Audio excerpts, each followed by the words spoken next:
नज़्म शायर लेखक सोचण वारा ॾात धणी जे लोचण वारा भूमि तिफ़ावत आधारियल ते तोक ग़ुलामीअ लाहिण वारा ॾात जो अमृत पीअंदा आहियूं, लिखंदा आहियूं, जीअंदा आहियूं। सुरहियो सुरहियो वाव भुले थो, मुंद मिलण जी पाण अकेला ॾात जो अमृत पीअंदा आहियूं, लिखंदा आहियूं, जीअंदा आहियूं। नंढे वॾे जा रोग पुराणा,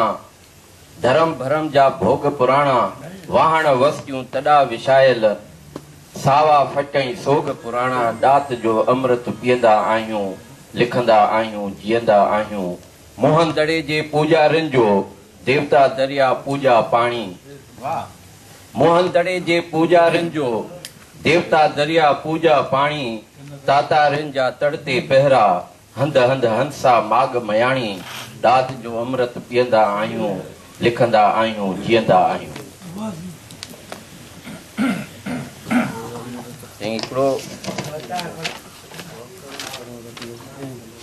हिकिड़ो वाक़ियाती नज़्म आहे। हिकु वणजारो, प्यारो प्यारो हिकु वणजारो,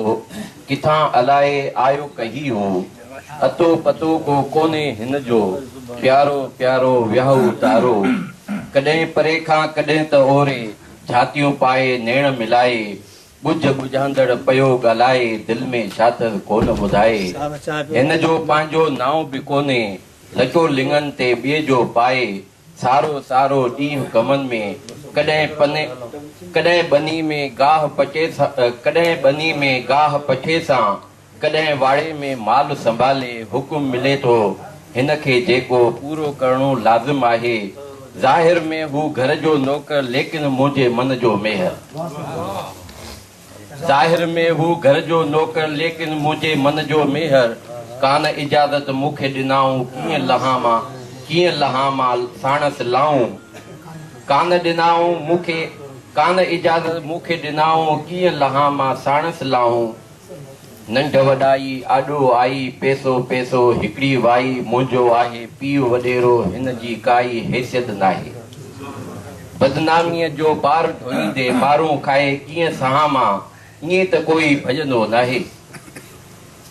ईअं त कोई भॼंदो नाहे, लाऊं अदालत लहंदो नाहे, केरु चाहींदो ख़ल्क़ खिलाए, दावत जीवन पंहिंजो लॻाए, घात लॻाए जॻ ते वेठल कूड़े शान जे रखवालनि खां कंधु कपाए, मुल्ह चुकाए कीअं ॿुधायां हाउ थो फाटे, मुंहिंजे वर ते वार कयाऊं, मुंहिंजे घर खे नास कयाऊं, कांध कुआड़ीअ खाज वयो थी, अॼु मिटी में आरामी हू दिलि में पल पल मूंसां आहे, हिकु वणजारो प्यारो प्यारो।